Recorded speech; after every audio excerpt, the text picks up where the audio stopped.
Hello everyone, आप सभी को स्वागत है ज्ञान दृष्टि में। आज हम सभा और समिति के बारे में बात करेंगे, तो स्टार्ट करते हैं।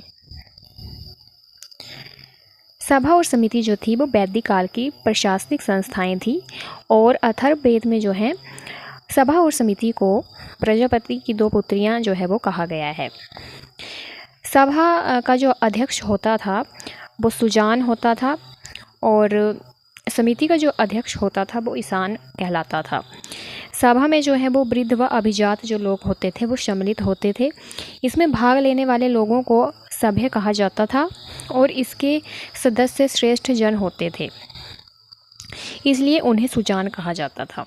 श्रेष्ठ लोग जो होते थे, ये श्रेष्ठ जन जो होते थे वो इसमें सभा में सम्मिलित होते थे और ये वृद्ध या अभिजात वर्गों की जो थी वो संस्था थी। ये जो संस्थाएं थी वो राजा की निरंकुशता पर जो है वो नियंत्रण रखती थी कि राजा निरंकुश ना हो जाए, और जो ऋग्वैदिक काल में जो राजा होता था वे अपनी शक्तियों का जो है वो असीमित रूप से जो है वो प्रयोग नहीं कर सकता था। तो इसलिए जो है राजा की निरंकुशता को नियंत्रित करने के लिए जो है सभा और समिति का गठन किया गया था। अब हम सभा के बारे में बात करेंगे।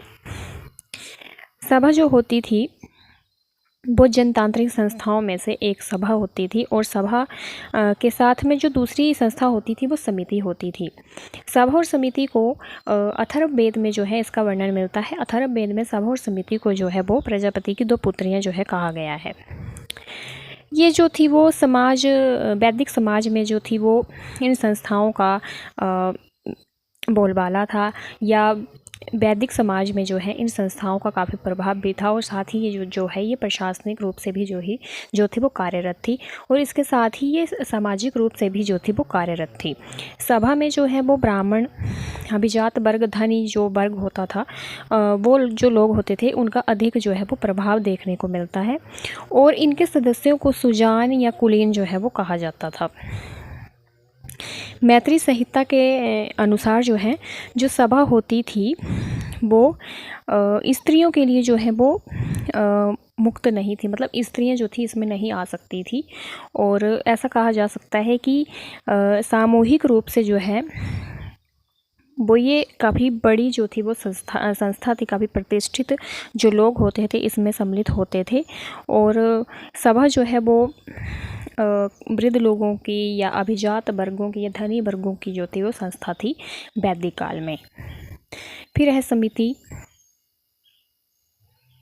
समिति में जैसे इसका वर्णन भी हमें ऋग्वेद में या अथर्ववेद में देखने को मिलता है और समिति जो थी वो एक लोक संस्था होती थी। इसमें सभी जो लोग होते थे वो सम्मिलित होते थे और इसमें जो है वो दार्शनिक मुद्दों पर जो थी वो चर्चा की जाती, धार्मिक समारोहों के बारे में जो थी बातचीत की जाती थी और राजा का जो चुनाव होता था वो समिति के द्वारा ही होता था और समिति में जो है वो महिलाओं की भागीदारी भी जो थी वो देखने को मिलती है, सभा में देखने को नहीं मिलती है और समिति में जो है वो महिलाओं की भागीदारी भी जो है बाद में देखने को मिलती है और समिति के द्वारा ही जो है वो राजा का चुनाव किया जाता था।